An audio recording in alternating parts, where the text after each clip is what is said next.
to ComfortTV.channel news, where we bring you verified and balanced news from Nigeria and around the world. My name is Faith Kevin. Thank you for joining us again. In the headlines, Federal High Court dismisses Mazi Nnamdi Kanu's latest bail application, orders his removal from courtroom. Mr. Peter Obi criticizes President Tinubu and APC for prioritizing politics over governance. PDP Board of Trustees restates support for Senator Turaki-led NWC. San reboots Senator Ojudu, insists Nigerian judiciary remains largely upright. Kwara shuts schools in 4 local government areas over insecurity. On business, CBN disowns Zuldal Microfinance Bank, warns Nigerians against illegal operator. Nigeria to tax virtual currencies under new fiscal reforms. On the foreign scene, U.S. presses Ukraine to cede land as Russian strikes kill 26. WHO launches expanded vaccination campaign for children in Gaza amid ceasefire. And on sports, Mikel Obi urges immediate reforms as Nigeria misses 2026 World Cup. Mauricio Tariko suspended for racist gesture in South Korea. Now the news. Justice James Omotosho of the Federal High Court Abuja has dismissed the latest bail application filed by the detained leader of the indigenous people of Biafra IPOB, Mazi Nnamdi Kanu, describing it as a highly unmeritorious and barred under Nigerian criminal procedure. The judge ruled that the application could not be entertained as it effectively sought a stay of proceedings in an ongoing criminal trial. Citing Section 306 of the Administration of Criminal Justice Act ACJA 2015. The court held that Mazi Kanu's request did not fall within the recognized categories of bail, such as bail pending trial or appeal, particularly as he had already entered a defense. On December 27, 2025, the court had ordered Mazi Kanu to present his defense or file his final written address. The defendant subsequently filed both a motion and a comprehensive written address, which the court deemed to constitute his final address. Justice Omotosho stated that all issues raised in Mazi Kanu's motions and written address will be addressed in the court's final judgment. Earlier, Mazi Kanu had challenged the validity of the terrorism charge against him, arguing that the repealed Terrorism Prevention and Prohibition Act rendered the charges unlawful. He sought to strike out the case, expunge his purported plea of not guilty, and order his release, claiming the proceedings disclosed no offense known to law. Mazi Kanu also filed a fresh suit before the Court of Appeal seeking to halt the judgment, but no hearing date has been fixed. As the trial resumed, the IPOB leader repeatedly insisted that the judge could not proceed with delivering judgment, prompting a temporary halt in proceedings. Justice Omotosho had earlier dismissed several fresh motions filed by Mazi Kanu, noting that they contained issues previously raised, and rejected his request to refer the case to the Court of Appeal, emphasizing that Section 306 of the ACJA forbids a stay of proceedings in criminal matters. During the session, Mazi Kanu objected vocally to the reading of the substantive judgment, insisting that the court had no jurisdiction to proceed without admitting his written address. In response, Justice Omotosho ordered security operatives to remove him from the courtroom, effectively ending his protest. Ahead of the judgment, the police in Abia State, Mazi Kanu's home state, strengthened the security arrangements to prevent any breakdown of law and order. The court confirmed that while bail was refused, some of the issues raised in Mazi Kanu's motions will be considered in the final judgment. The dramatic proceedings mark another critical development in the high-profile trial of Mazi Nnamdi Kanu, whose case has drawn national attention due to its political and security implications. Former Labour Party presidential candidate Mr. Peter Obi has criticized President Bola Tinubu and the ruling All Progressives Congress (APC) for allegedly focusing on political maneuvering rather than governance. Mr. Obi accused the administration of devoting more energy to fueling internal conflict within opposition parties than protecting the lives and property of Nigerians. In a post on his verified X handle titled "Now Disgraced Nation," Mr. Obi referenced recent security crisis, including the kidnapping of 25 people and the killing of a general and other officers, as evidence of government neglect. He also cited the recent terror attack in Kwara State, expressing concern that the country is preoccupied with party squabbles rather than addressing pressing national challenges. Mr. Obi suggested that these conflicts within opposition parties Labour Party, PDP, SDP and others were deliberately orchestrated by the government to gain political advantage. He recalled the precedent under former President Umaru Musa Yar'Adua, who emphasized the importance of protecting the stability of all political parties to strengthen democracy. He argued that the government of the day appears intent on weakening opposition parties rather than fostering a healthy democratic environment, contrasting these with democratic norms where opposition is respected, elections reflect the will of the people, and the governance promotes unity. The Senator Adolphus Nwabara-led Board of Trustees, BOT of the People's Democratic Party, PDP, has restated its support for the Senator Taminu Turaki-led National Working Committee elected at the National Convention in Ibadan. Senator Nwabara said the board believes that the convention was convened in strict compliance with the party's constitution and guidelines, the Electoral Act, all extant regulations.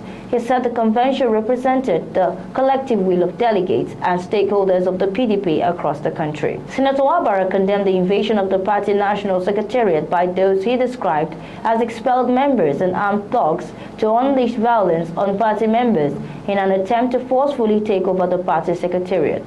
The board also condemned the action of the expelled elements who mobilized the thugs in an attempt to prevent the elected members of the National Working Committee led by Senator Turaki. The board saluted the courage and resilience of the governors, NWC and BOT members, other party leaders, teaming members and supporters for resisting the invaders. Senator Nwabara said as the conscience of the party, the board remained committed to safeguarding the unity and democratic values of the PDP and ensuring that the mandate freely given by party members at the Ibadan Convention is respected.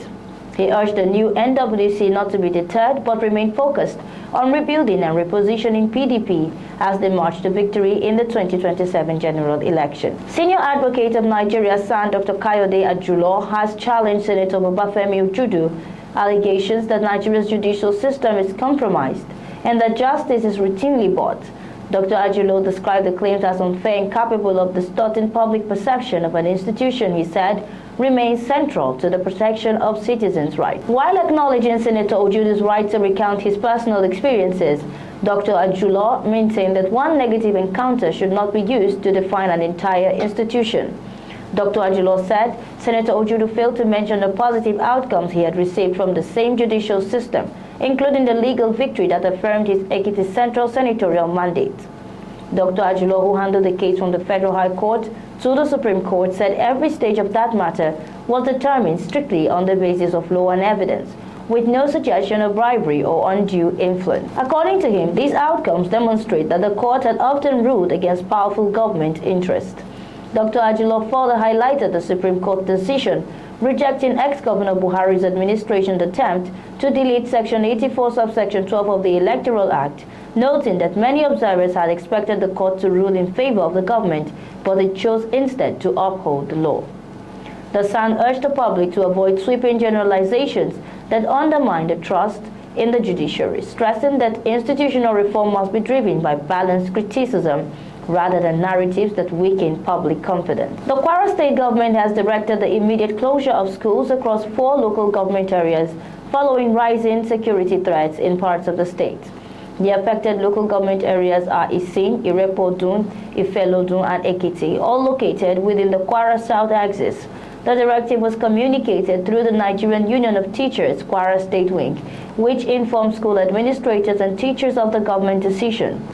According to the union, the order came from the Ministry of Education and Human Capital Development after authorities received reports indicating a heightened risk to the safety in some communities within the region.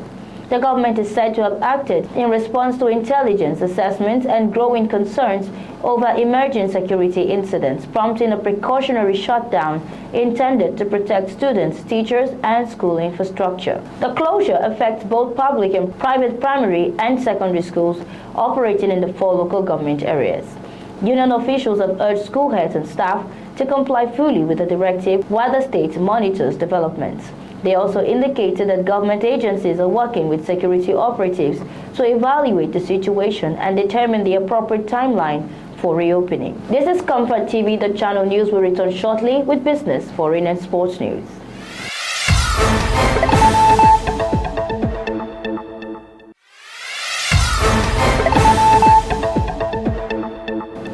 Many thanks for staying with us. This is ComfortTV.channel news. In the world of business, the Central Bank of Nigeria, CBN, has issued a formal disclaimer distancing itself from Zulldal Microfinance Bank Limited, warning that the organization is operating illegally without any regulatory approval. In a statement on Thursday, Acting Director of Corporate Communications, Mr. Hakama CDA, said the Apex Bank has taken note of reports that the firm claiming to run branches in Lagos, Abuja, Kaduna, and Kanu presents itself as a CBN licensed microfinance institution. The CBN made it clear that Zulldal Microfinance Bank Limited is not licensed and holds no authorization to operate or carry out any banking or microfinance activities in Nigeria. The bank further stated that Zulldal's claims of being licensed are false and should be ignored by the public.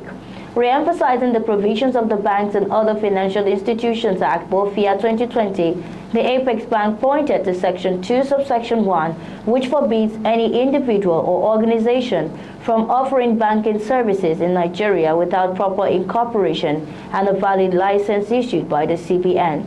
Nigerians were urged to avoid dealing with the firm, with the CBN warning that transactions with unregulated financial operators expose individuals to significant risk. The regulator assured that it remains committed to safeguarding the financial system from fraudulent and unaccredited institutions, and reminded the public that the full list of licensed financial institutions is available on its website. Still on business, the Presidential Fiscal Policy and Tax Reforms Committee has confirmed that virtual currencies, including cryptocurrencies, will be taxed under Nigeria's new tax reform framework. Committee Chairman Mr. Taiwo Oyedele explained during an online public lecture organized by the Capital Market Academics of Nigeria that digital assets now fall within the country's tax net as part of efforts to modernize revenue laws and capture emerging sectors of the economy.